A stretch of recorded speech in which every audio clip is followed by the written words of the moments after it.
प्रिय विद्यार्थियों और अभिभावकों, विशेष तौर पे वो सब बच्चे जो अब नीट 2021 की तैयारी कर रहे हैं और उसमें आप मेडिकल संस्थाओं में प्रवेश के लिए परीक्षा देने वाले हैं। अब इस परीक्षा पर आपको कुछ बातें समझनी चाहिए। आइए उन पर कुछ चर्चा करते हैं।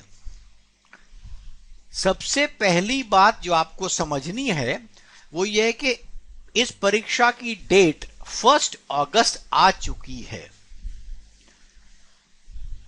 यह भी परिकल्पना थी कि उसमें कम से कम 2 बार पेपर ये होगा इस बार, तो दूसरा जब होगा तब होगा, लेकिन पहली परीक्षा की तिथि आपके पास 1/8/2021 को एनटीए ने बता दी है, नेशनल टेस्टिंग एजेंसी ने। इस परीक्षा की तारीख आते ही आपके दिमाग में क्लियर होना है दूसरी बात कि पेपर हमारा ऑनलाइन नहीं होने वाला है। ये पेपर जो होने वाला है फिजिकली आपका होने वाला है, जिसको पेन एंड पेपर के तरीके से भी कहा जाता है। मतलब आपको अपने सेंटर पर पहुंचना है और कोरोना के प्रोटोकॉल के तहत पहुंचना है, जो भी उसके होते हैं मास्क, सैनिटाइजर इत्यादि, और उस तरह आपको बिठाया जाएगा और आपको ये पेपर देना है। इस पेपर में क्या होगा इस पर भी कुछ चर्चा करते हैं, लेकिन उससे पहले कुछ और बातों पर भी हम चर्चा करते हैं। पहली बात, जिन लोगों ने इस पेपर को ड्रॉप कर लिया है, पिछले वर्ष 12वीं का बोर्ड दे चुका है या उससे पहले दे चुके हैं, उनके पास मैं मानता हूं कि 120 प्लस दिन हैं। हालांकि होते 120 दिन आप अप्रैल, मई, जून, जुलाई इन 4 महीनों में ही 120 हो जाते हैं। मार्च का महीना जो अभी चल रहा है, अभी आप आधे मार्च को आपने क्रॉस नहीं किया, फिर भी हम इस बात को मानते हैं और आपको यही कहेंगे कि आप मार्च का महीना भी जोड़िए, लेकिन गिनती के लिए आपके पास 120 प्रश्न प्लस दिन बचे हैं। और जिन लोगों ने इसी वर्ष 12वीं का पर्चा भरा है, 12वीं का पेपर देना है, वो किसी भी बोर्ड के हों, सीबीएसई बोर्ड के हों, उत्तर प्रदेश बोर्ड के हों, हिमाचल बोर्ड के हों अथवा किसी अन्य बोर्ड के भी हों, तो आपको मालूम है बोर्ड की परीक्षा इस बार लगभग मई में होने वाली है। तो उसकी वजह से लगभग 1 महीने का समय आपका वहां टूटेगा। उसके कुछ फायदे भी हैं, नुकसान तो थोड़े आप समझिए, आपको लगेगा 30 दिन का नुकसान, लेकिन फायदे भी आपको बताऊंगा।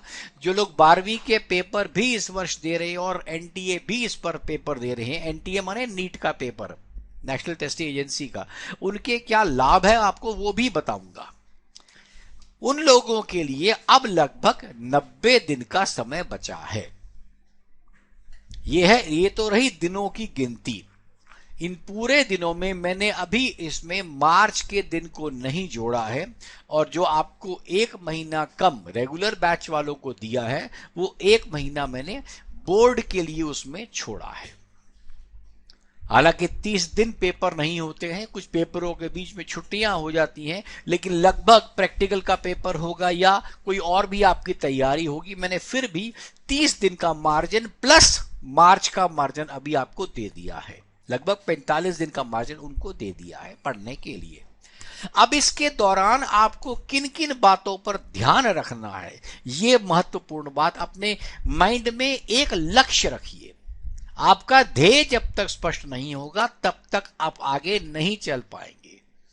आपको सबको बचपन में या आगे आपने कभी वो कहानी सुनी होगी, कहानी क्या, हमारे महाभारत की कथा आती है जिसमें 5 पांडवों को बुलाया जाता है और कौरवों को भी बुलाया जाता है, और जो उनके गुरु हैं द्रोणाचार्य, वो देते हैं कि आपको सामने पक्षी पर निशाना करना है। अकेला अर्जुन ये कह पाता है कि मुझे सिर्फ उस चिड़िया की आंख नजर आ रही है, बाकी सब लोगों को नजर आता है, पेड़ नजर आ रहा है, सूरज नजर आ रहा है, पत्ते नजर आ रहे हैं। तो गुरुवर सबको कहते हैं तुम में से कोई बाण न चलाए, क्योंकि उन सबका लक्ष्य निर्धारित नहीं, आप लक्ष्य से भटक रहे हैं। लक्ष्य एकमात्र चिड़िया की आंख थी अर्जुन की, और उसने उस पर वार किया और आगे निकला। इसी प्रकार याद रखिए, आपको अपना लक्ष्य निर्धारित करना है। ये मत समझिएगा कि लगभग इतने आ जाएं, देखो मुश्किल से आ जाएं, देखो शायद मेरी किस्मत से आ जाएं। ये सब गलत बात है। अगर किस्मत आपकी अच्छी होती तो आप इस समय भारत के महान उद्योगपतियों, अंबानी हो, अडानी हो, टाटा हो, बिरला हो, उनके घर पैदा होते यार। आप दूसरी जगह काहे को पैदा हो गए हैं? किस्मत उतनी अच्छी नहीं है आपकी। आपको जो भी ग्रहण करना है अपनी मेहनत से ग्रहण करना, इस बात को याद रखिएगा और अपना ध्येय पक्का कीजिए।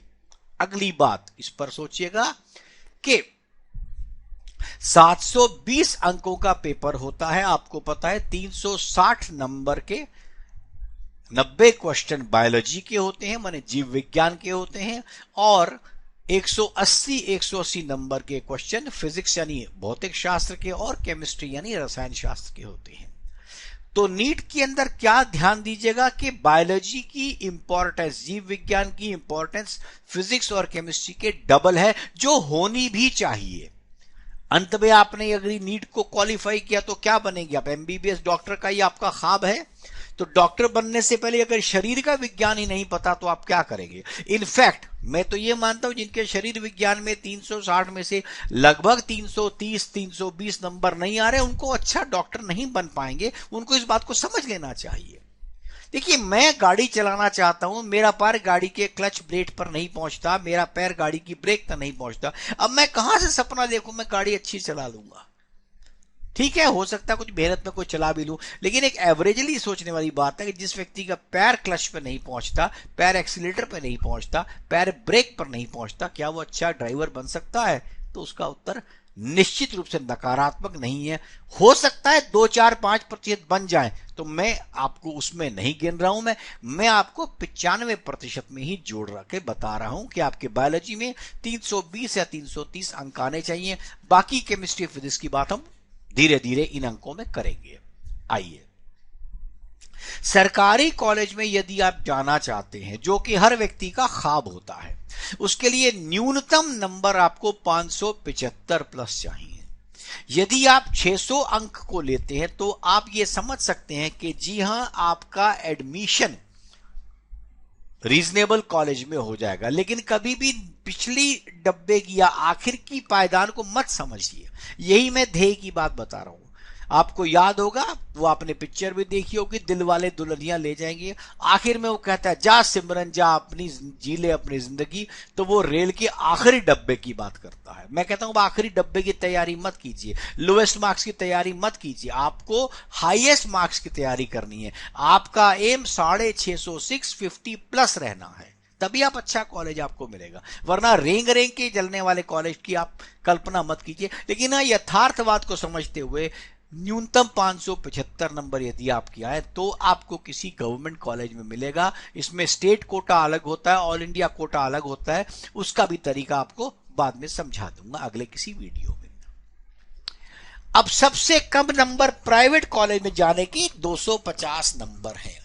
यहां पर आप इस बात को समझ लीजिए, आप 250 नंबर जब आप ले आए तो आप प्राइवेट कॉलेज में जाने के योग्य बन गए। असल में ये 250 नंबर, आप डिफरेंस देख सकते हैं, 575 और 250 में 2.25 गुना का फर्क है। असल में पिछले दिनों जब प्राइवेट कॉलेजेस को कहीं से भी एडमिशन लेने की छूट हुआ करती थी, तो भारत के सर्वोच्च न्यायालय ने कहा कि आप किसी भी एरा गैरा नत्थु गैरा को लेकर आप डॉक्टर बना देते हैं, कम से कम आपको चाहिए एक न्यूनतम स्टैंडर्ड फिक्स करें। तो वो न्यूनतम स्टैंडर्ड 250 का लिया गया है, और कोई भी एवरेज व्यक्ति 250 तो बहुत दूर की बात है, 300 अंक आराम से प्राप्त कर लेगा। तो लेकिन प्राइवेट कॉलेज में जाने के साथ आपको ये समझना चाहिए, लगभग वहां की शिक्षा का कुल खर्चा 1 करोड़ रुपए के आसपास आता है। तो 70 लाख से 1 करोड़ के बीच में प्राइवेट कॉलेजेस में मेडिकल करने का खर्चा है। यदि आप अपने माता पिता का 70 लाख से 1 करोड़ रुपया लगाना चाहते हैं तो आपकी खुशी है, वरना 250 नंबर कोई नंबर नहीं है मेडिकल के लिए। हालांकि कहने के लिए आप जरूर सेलेक्ट हो गए। ये किनको कहने का फायदा मिलेगा? जो लोग नीट के बाद में उन्होंने अखबारें छापनी हैं, अपने रिजल्ट्स दिखाने हैं, उनके काम का बस ये है। या आपके पिता के पास 1 करोड़ रुपए से ऊपर है तो आप कर सकते हैं, वरना प्राइवेट कॉलेज में जाने का कोई तुक नहीं है। इससे बेहतर तो आप किसी बाहर के देश में जाके इंजीनियरिंग मेडिकल कर लीजिए, वो ज्यादा सस्ती पड़ेगी और 250-300 नंबर से आपको एडमिशन वहां बेहतर मिलेगा। वहां के कॉलेज ज्यादा अच्छे रहेंगे यहाँ के प्राइवेट कॉलेज से आपको सस्ता करवाने के लिए। पढ़ाई तो शायद भारत की सबसे ऊंची ही है, लेकिन वहां के अगर आप जाते हैं बाहर के कॉलेज में तो आपको भारत में आने के बाद दोबारा एक पेपर देना पड़ता है, जिसके बाद आप भारत में मेडिकल प्रैक्टिस के लायक माने जाते हैं। और यह पुराने डेटा में पता है कि भारत में आने वाले लोगों में से 15 से 20% लोग ही उस एग्जाम को पास कर पाते हैं। मतलब आप यदि विदेश जाते हैं और आप मतलब चाइना चले गए, कई और आसपास के देशों में चले गए और वहां से आपने कर भी लिया मेडिकल, 250 प्लस नंबर लेकर के सस्ते में भी कर लेंगे। जो आपके पास 1 करोड़ की मेडिकल भारत में होनी है वो बाहर आपकी 30-40 लाख में हो जाएगी। लेकिन उसके बाद भारत में प्रैक्टिस करने का अधिकार मिलने के लिए आपको जिस एग्जाम को दोबारा देना पड़ता है उसमें 20% से अधिक लोग पास नहीं होते। हो सकता है आप ये कहें सर इस प्रकार का प्रावधान क्यों? इस प्रकार का प्रावधान देखिए होना भी चाहिए। इंजीनियरिंग में इस प्रकार के प्रावधान की उतनी आवश्यकता नहीं है, क्योंकि इंजीनियर यदि कोई गलत काम करेगा तो कोई मशीन गलत बना देगा, कोई बिल्डिंग गलत बना देगा, कुछ सामान गलत बना देगा। परंतु अगर डॉक्टर ने गलत किया तो जीवन भर लोगों की जिंदगी से खेलेगा। इसके लिए यह जरूरी है कि इस प्रकार का कुछ ना कुछ उन्हें रखना चाहिए था। अब अगली बात, अगर आप बीडीएस गवर्नमेंट कॉलेज में चाहते हैं तो आपको 550 प्लस नंबर का अपना लक्ष्य रखना है। समझ रहे हैं आप? तो ये तो रही आपकी बात, आपको कितने कितने अंकों का अपना लक्ष्य रखना है। इतने अंकों से नीचे यदि आपका कोई भी लक्ष्य, हालांकि मैं बात कर रहा हूं जितने अंकों की आपको बात करनी है आप इसमें 50 जोड़कर कीजिएगा। अगर उससे कम आपके अंक आते हैं तो आप अपनी आत्मा से खुद पूछिए कि यदि मैं नीट को क्वालिफाई करने के लायक नहीं हूं तो क्या मुझे डॉक्टर बनने का अधिकार है, जिसके बाद मैं दूसरों की जिंदगी से खेलूंगा? आपकी आत्मा स्वयं नकार देगी। यदि आप उस लेवल तक नहीं पहुंच पाते तो आपको डॉक्टर बनने का अधिकार होना भी नहीं चाहिए। ये बात कड़वी अवश्य है, लेकिन मेरे लिहाज से ये बात सच है और आपको सबको समझनी चाहिए। इसी के साथ मैं अपने इस वीडियो को रोक रहा हूं। अगले वीडियो में मैं असल में आपसे बात करूंगा कि इस लक्ष्य को हम प्राप्त कैसे करें और हमें इस लक्ष्य के से लिए दिमाग में कंपटीशन के लिए क्या क्या सोचना है। देखिए, जो कंपटीशन का पेपर होता है या प्रतियोगी परीक्षाएं होती हैं उनमें एक बात स्पष्ट है, आपकी मार्किंग जो है, आपके मार्क्स जो है वो रिलेटिव यानी सापेक्ष होते हैं। आप औरों से अच्छा करेंगे तो आप निकल जाएंगे, अगर सब आपसे अच्छा करेंगे तो आप पिछड़ जाएंगे। आपके नंबर कितने आएंगे ये बोर्ड में होता है कि सबके 90 नंबर आ सकते हैं, 95, 98, 100 भी बहुतों के आ सकते हैं, लेकिन यहां पर आपको सिर्फ एक ही रैंक मिलनी है। आपसे नीचे वाले को अगली रैंक मिलनी है, आपसे ऊपर वाले को एक और रैंक है। हर व्यक्ति की रैंक अलग है, इसीलिए आपके पास यहां पर दो ही चीजें हैं, इधर सिलेक्शन और रिजेक्शन। बीच का रास्ता नहीं है। सर मैं 5 नंबर से सिलेक्ट होने से रह गया, आप 5 से रहें या 500 से रहें, आपका एडमिशन तो कैंसिल हो गया। इस बात को मन में रखें और इसको हम अचीव कैसे करेंगे इसके बारे में हम अगले वीडियो में आपसे चर्चा करेंगे। धन्यवाद।